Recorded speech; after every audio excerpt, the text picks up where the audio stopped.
Clear Channel Communications Leverage Buyout as presented by Ben, Jason, Tanner, and Preston. Clear Channel Communications is a media company that was founded in San Antonio, Texas in the 1970s. It started as just one radio station, but grew into a giant media company that owns many radio and TV stations.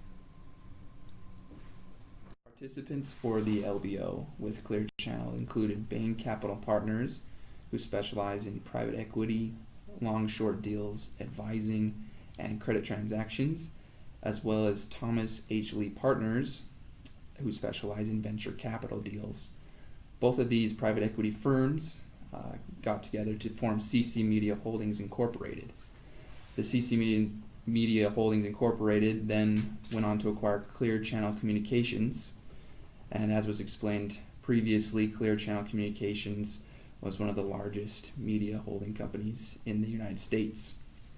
As for banks for the deal, Goldman Sachs was initially brought in as the advising agency for Clear Channel.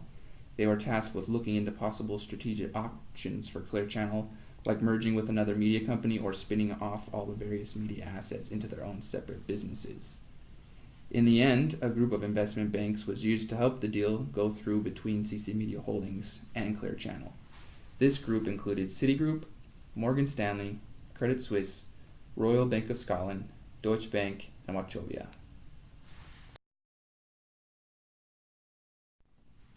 The competing investors for the deal were Providence Equity Partners, specializing in global asset management and credit investment, the Blackstone Group, who specialize in private equity, real estate, and hedge funds, and then Kohlberg Kravis Roberts, who specialize in private equity, energy and infrastructure real estate, capital markets, credit, and hedge funds.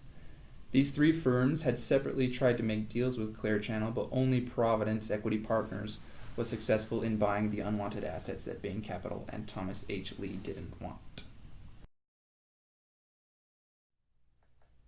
The rationale behind the deal with Clear Channel Communications had various aspects, as each party had their own reason for wanting to take part.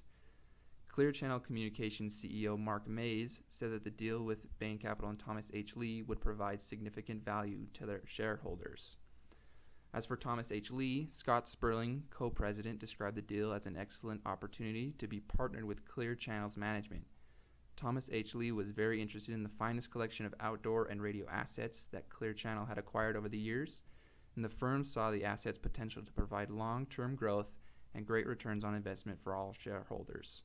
And finally, John Connaughton, one of the managing directors with Bain Capital, was quoted saying that Bain was impressed with Clear Channel's management team, which had positioned the company to be a leader in a variety of markets. John was also heard saying that Bain was impressed with the media franchise and their well-positioned market share that would enable long-term growth, even with changing attitudes towards media and the radio. Timeline as a whole. It's a big timeline and it spans almost 2 years. People started to question whether the deal would ever go through. Clear Channel Communications first received interest from private equity groups in October 2006. In November, T.H. Lee Partners and Bain Capital made an offer of $37.60 per share.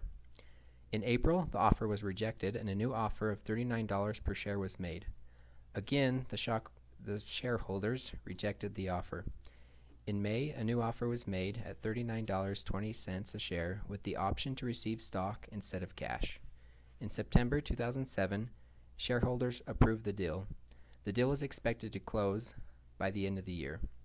In December, due to lack of FCC approval, the merger date was extended to June 2008. In January, the stock price fell to $29.17 per share. There were a couple of factors that contributed to the fall in price. First, Providence Equity had agreed to buy a group of stations from Clear Channel Communications for $1.2 billion, which the private equity firms were not interested in. Providence Equity was threatening to back out of that deal. Second, during the credit crisis, banks were dragging their feet to fund any deals, especially deals negotiated almost a year earlier. Providence Equity agreed to follow through with their agreement in February, and the final offer was revised to $36 per share in May. and the banks agreed to fund the deal at the new price. The private equity club acquired CCC in July 2008. Now we'll look at a few things on this timeline with a little more depth.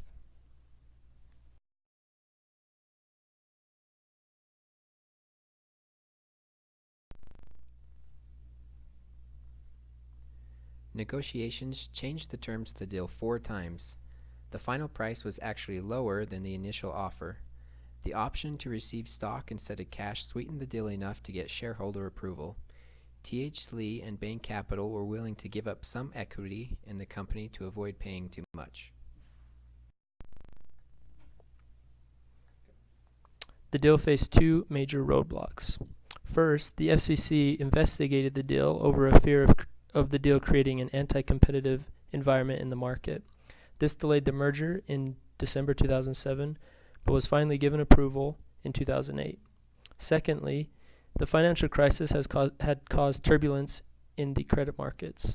A fear of a $2 billion loss caused the banks to back out of the agreement. In response to this, Bain Capital and T.H. Lee filed lawsuits against all 6 banks, trying to force them to stick to the previous agreement. Finally, in May 2008, a settlement was reached between the banks and the private equity firms, and in June 2008, the shareholders passed the new and final deal.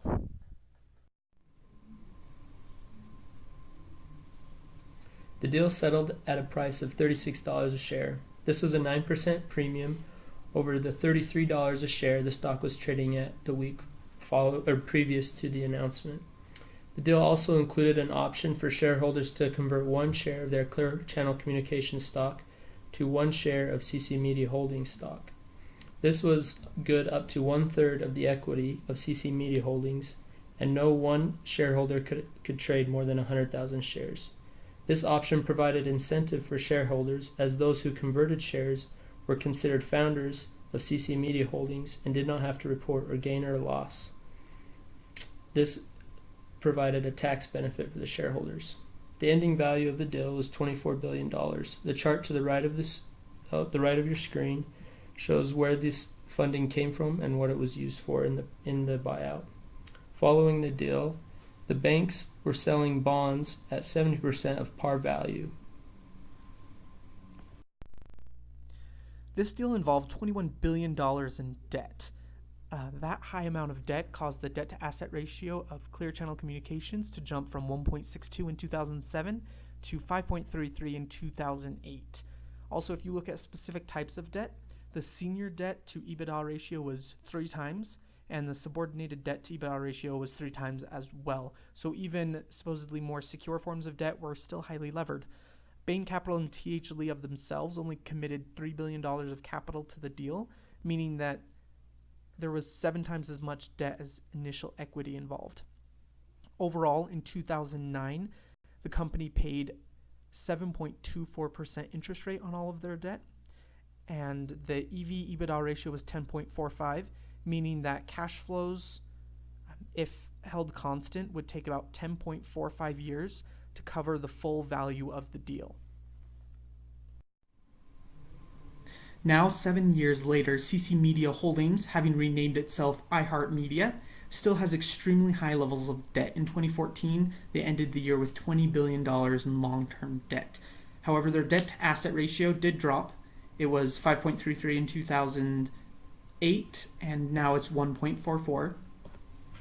However, their earnings still are very problematic. They have negative equity and negative net income over the past 3 years, and they're having to refinance their debt at higher interest rates. Just recently, they had to refinance debt which was due in 2016. They refinanced it to be due in 2021, and the interest rate that they have to pay is 10%. The amount of interest that they paid in 2014 equates to an 8.57% interest rate, and their interest coverage ratio is only 0.59%. Meaning that they're not making enough money to pay off their interest. So overall, the past 7 years have shown us that this deal maybe wasn't the best option for Bain Capital to engage in, because they're still invested and there's no immediate exit plan in sight. Thank you.